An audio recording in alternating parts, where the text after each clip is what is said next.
This week's parasha Acharei is named after the death of the two sons of Aaron, Nadav and Avihu, and although it's only alluded to indirectly directly, but tangentially at the beginning, it's mentioned mainly in the previous parasha that we read, but nevertheless, it's a very important incident in the Torah. What happened? Nadav and Avihu were two sons of Aaron, and in the process of dedicating the Mishkan, the tabernacle, there was a whole procedure, a whole ceremony in which everything was laid out in detail as to how it should be performed. It was ornate and complex, but it was all part of the tradition of elevating religious worship into something significant for the community. Aaron had to play the major role, and the sons, Nadav and Avihu, were merely performing a functional role.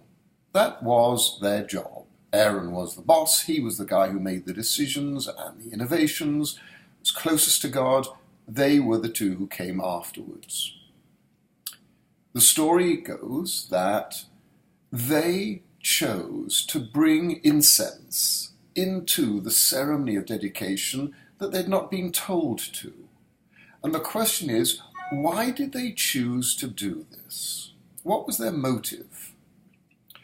It's all the more surprising because previously, in the dedication of the tabernacle, the Torah says that when the sacrifice of dedication was laid out, fire came out of heaven and consumed it, a miracle. But whatever it was, it should have indicated to Nadav and Avihu that this was a very special and unusual and non-rational situation in which fire comes from heaven. And that should have made them, if you like, a little bit more cautious. So the rabbis, in their commentaries, are intrigued to come up with ideas that might explain their action. One of them is that they were drunk, and the laws after talk about priests not being able to serve when they were drunk. Others talk about them walking behind Moshe and Aaron and saying, when are these two old men going to get out of here and we will be able to take over? So it was a kind of rebellion against their authority and an impatience. And as they hadn't been chosen yet to take over, this was arrogance as well. There's another element, and in certain respects this is my favorite one. And it goes like this. They chose to take the initiative by adding something extra to what had been commanded.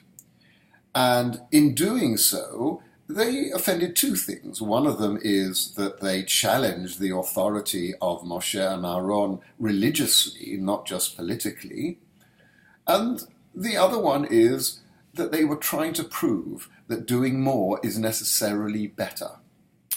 There's an important principle in the Gemara which says, aren't you satisfied with what the Almighty has forbidden? Why would you need to add more things on? And that's why we have a principle in the Torah of not adding onto laws, bal tosif, don't add as much as bal tigra, lo tigra, don't remove. We live in a world in which people seem to think the more you do, automatically it's better.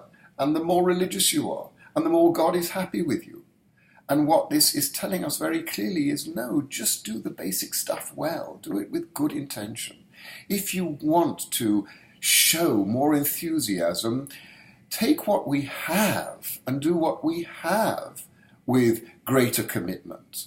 This is, for example, the idea of hidur mitzvah. You keep a mitzvah, you don't add to it, but you do it at a better level with greater devotion.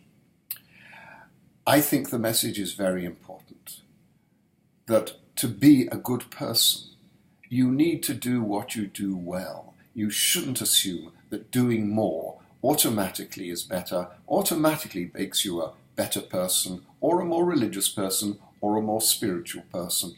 It's like a relationship.